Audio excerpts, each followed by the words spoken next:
Update with WVUA's Gary Harris.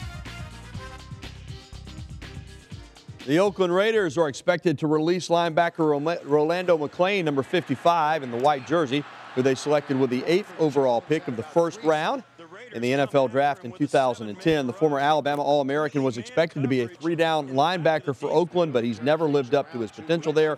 And this year, with a new coaching staff, his playing time had diminished, and he's also been involved in a couple of off-the-field incidents that did not endear himself to the new coaching staff.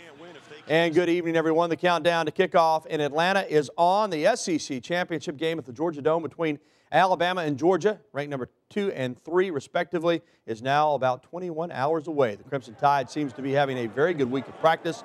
Alabama worked primarily indoors this week to prepare for playing inside the Dome. Following practice on Wednesday night, Alabama head coach Nick Saban said his message this week has been simple.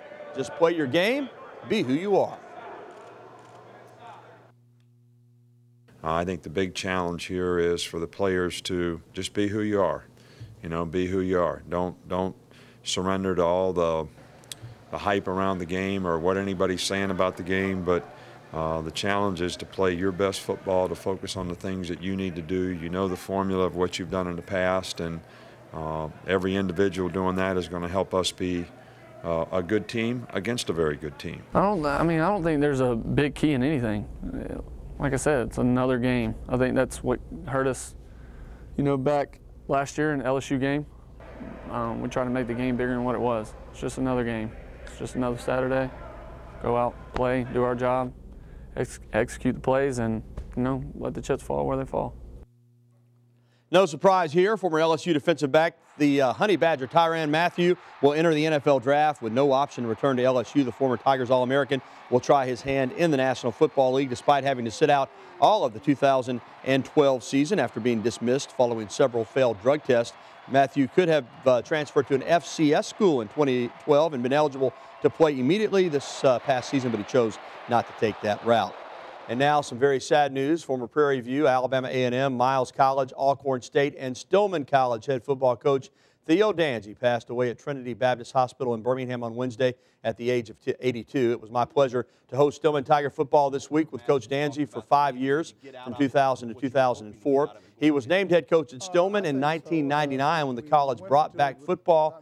He had already had a very successful coaching career at that point. He coached the team through 2005. A Tuscaloosa native, Coach Danzy was a graduate of Tennessee State University. I can tell you firsthand that he was a gentleman and a fine football coach. He'll be missed by all that knew him. He served as a mentor for current Stillman head coach Teddy Keaton. His funeral will be held a week from tomorrow at Bethel Baptist Church in Tuscaloosa. Well, there are not many places in Alabama with a better high school football tradition than Fayette County, and with 2 more wins, the Tigers will add a 2nd state championship to their trophy case. Lee Smith reports from Fayette. What's the ultimate sign of success in any sport? Winning in the postseason. And that's nothing new to the Fayette County Tigers, who have reached the semifinals round of the Alabama State playoffs. They're only one of 4 teams left in Classification 3A, and that makes them extremely proud. It'll be big. None of us have made it to the semifinals, and none of us made it to state. It'd be the biggest thing of our lives. It shows that we're doing something good, and to see the team make it to the semifinals, that's a big deal. That's a huge deal. Dixon is spot on, as this week marks the first time Fayette has made it to the semifinals since 2000. Their opponent, the strong Tigers from Andalusia, which they've never faced. But that doesn't discourage them. We went on a 8-0 streak, so when we got to Russellville, we couldn't get hurt. And then we got ready for the postseason, and that's what we've been waiting for all year. So what's their secret to success that sets them above the rest? Head coach Lance Tucker says it's mostly due to them being a football family. I couldn't be any prouder. They're all my boys, and I treat them like they are my boys. And sometimes it's tough on them, but we have a good time, and I couldn't be any more prouder of them. We've had some good teams, but this team by far is something special. We play hard, we play together, we're a family, we just a bunch of brothers playing together, all with one goal. What does that goal? To win the state. If Fayette wins Friday night, They advanced to the Super 6 championships in Auburn and will attempt to bring the trophy back to Tigertown for the second time ever. In Fayette, I'm Lee Smith, WVUA Sports. Thank you, Lee. And tonight we've got Thursday night NFL football, a good one between the Falcons and the Saints. I'll have the story at 10. See you then. The news at 6 will continue right after this. This has been the Tuscaloosa Chevrolet Sports Update on WVUA.